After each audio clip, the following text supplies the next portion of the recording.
दो पाकिस्तान।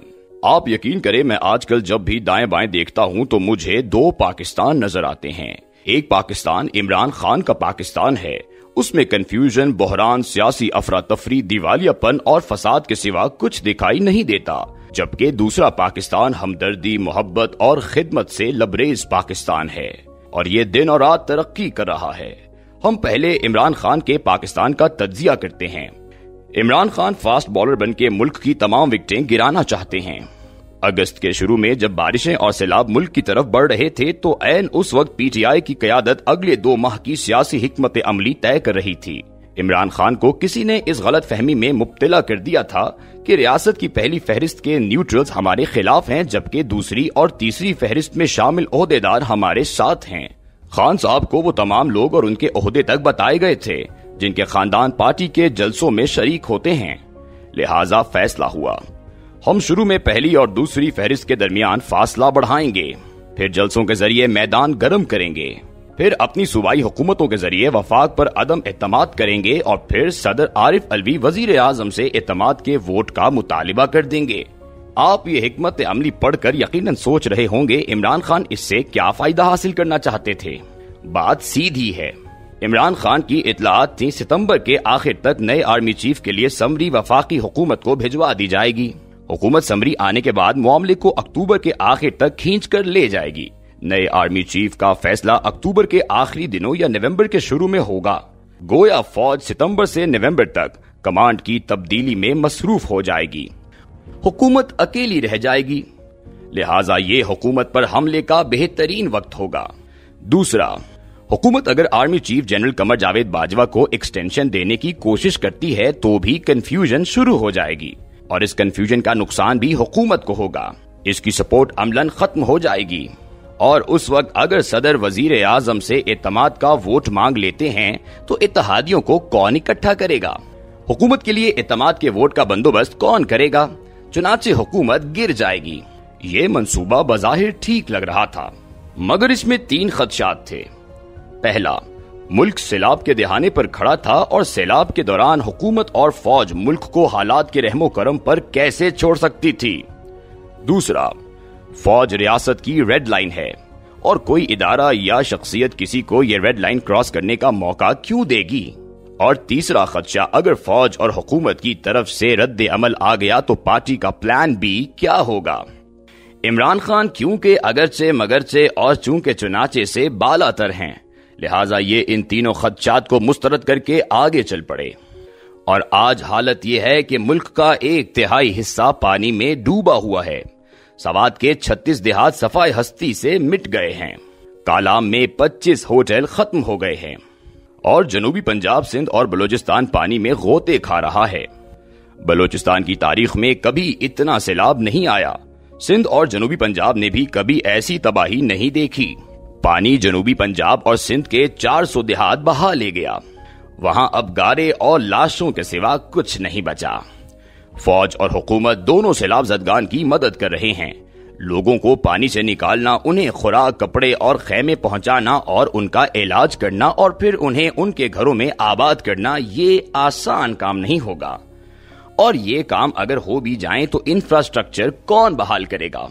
250 पुल, 5000 किलोमीटर सड़कें, railway line, 700 अस्पताल और 19,000 स्कूल कौन बनाएगा? और इसके लिए $10 बिलियन कहां से आएंगे? रियासत इस वक्त इस गम में मुब्तला है, जबकि इमरान खान रियासत की पुश्त पर मुसलसल बाउंसर मारते चले जा रहे हैं। ये रियासत और हुकूमत दोनों को खाई की तरफ धकेलते जा रहे हैं। ये पहला पाकिस्तान है। आप अब दूसरा पाकिस्तान भी देखिए। हमारा दूसरा पाकिस्तान बैतुस्सलाम वेलफेयर ट्रस्ट BWT जैसे इदारों पर मुश्तमिल है। ये इदारे निहायत खामोशी से सैलाब ज़दा इलाकों में कमाल करते जा रहे हैं। आपने कभी BWT का नाम नहीं सुना होगा। क्यों? क्योंकि इस इदारे के लोग खिदमत करते हुए दूसरे हाथ तक को खबर नहीं होने देते। ये पब्लिसिटी, शोहरत और प्रोपेगेंडे से दूर खामोशी से काम करते रहते हैं। BWT के 1500 वर्कर्स इस वक्त सैलाब ज़दा इलाकों में काम कर रहे हैं। ये लोग 16 शोबों में काम कर रहे हैं। मुतासिरीन को खुराक के साथ साथ रिहाइश, अद्वियात, तालीम और साफ पानी भी दे रहे हैं। یہ سندھ، بلوچستان، کے پی اور جنوبی پنجاب کے تمام متاثرہ علاقوں میں موجود ہیں۔ ٹرسٹ امدادی سامان کے 150 کنٹینرز متاثرہ علاقوں تک پہنچا چکا ہے۔ یہ لوگ ایئر فورس اور نیوی کے ساتھ کام کر رہے ہیں۔ لاہور اور کراچی سے روزانہ ان گنت ٹرکوں کے قافلے چلتے ہیں۔ جہاں تک سڑک جاتی ہے یہ وہاں سامان پہنچاتے ہیں اور اس سے آگے نیوی اور ایئر فورس ان کی مدد کرتی ہے، اور یہ ایک ایک متاثرہ شخص تک اس کی ضرورت کا سامان پہنچاتے ہیں۔ پاکستان کے لاتعداد امیر تاجر اور صنعت کار ٹرسٹ سے وابستہ ہے۔ پی ڈبلیو ٹی کا ہدف ہے یہ 5 ارب روپے جمع کر لیں گے اور اس رقم سے متاثرین کو گھر تک بنا کر دیں گے۔ یہ ادارہ کراچی کی ایک معتبر مذہبی شخصیت شیخ عبدالستار حفظ اللہ نے بنایا تھا۔ شیخ صاحب مولانا سلیم اللہ خان کے وفاق المدارس العربیہ سے فارغ التحصیل ہیں۔ ڈیفنس کراچی فیز 4 کی جامع مسجد بیت السلام میں فکری اور تربیتی نشستیں کرتے ہیں۔ مولانا نے 2008 میں دی انٹلیکٹ سکولز کے نام سے تعلیمی اداروں کی بنیاد رکھی اور دیکھتے ہی دیکھتے ان اداروں کی تعداد 400 ہو گئی اور ان میں 40,000 طالب علم تعلیم حاصل کرنے لگے۔ مولانا خواتین کے 9 مراکز بھی چلا رہے ہیں اور ان میں 650 خواتین بھی زیر تعلیم ہیں۔ مولانا تلا گنگ میں کیڈٹ کالج بھی چلا رہے ہیں۔ یہ لوگ صاحبان کے نام سے یتیم بچوں اور بیوہ خواتین کے سینٹرز بھی بنا رہے ہیں۔ یہ 20 لاکھ لوگوں میں ہر سال قربانی کا گوشت تقسیم کرتے ہیں۔ کورونا کے دوران اس ٹرسٹ نے 85 کروڑ روپے کی امدادی رقم تقسیم کی۔ لہٰذا آپ اس غیر معروف ٹرسٹ کے کام کا دائرہ کار دیکھ لیجئے، اور یہ ہے دوسرا اور اصل پاکستان۔ ہم اگر دونوں پاکستانوں کا تجزیہ کریں تو ہم حیران ہو جائیں گے۔ ہم ایک طرف ریاستی اور سیاسی سطح پر سمندر کی تہت چوم رہے ہیں۔ ملک میں اس وقت کوئی ایک بھی ایسا ادارہ نہیں بچا جس کی کریڈیبلٹی یا ورکنگ کی ہم مثال دے سکیں۔ ریاست کا ہر ادارہ انحطاط پذیر ہے۔ ہم ریاستی سطح پر دیوالیہ بھی ہو چکے ہیں اور فیل بھی، لیکن دوسری طرف پاکستانیوں کا جذبہ اور پاکستانی این جی اوز دیکھیں تو ہر تنظیم BWT ہے، اور یہ اندھیرے میں کروڑوں لوگوں کا ہاتھ تھام کر کھڑی دکھائی دیتی ہے۔ اخوت سے لے کر المصطفیٰ آئی ٹرسٹ تک پاکستان کا ہر ادارہ مثالی ہے، اور اہل خیر ہر سال ان اداروں کو اربوں روپے عطیہ دیتے ہیں۔ حکومت ایک طرف ٹیکسوں کا رونا روتی رہتی ہے اور دوسری طرف 100 روپے کمانے والا مزدور بھی 10 روپے کسی نہ کسی خیراتی ادارے کو دے کر گھر جاتا ہے۔ میں ملک کے درجنوں ایسے کروڑ اور ارب پتیوں کو جانتا ہوں جنہوں نے اپنی کل دولت خیراتی اداروں کے لیے وقف کر رکھی ہے۔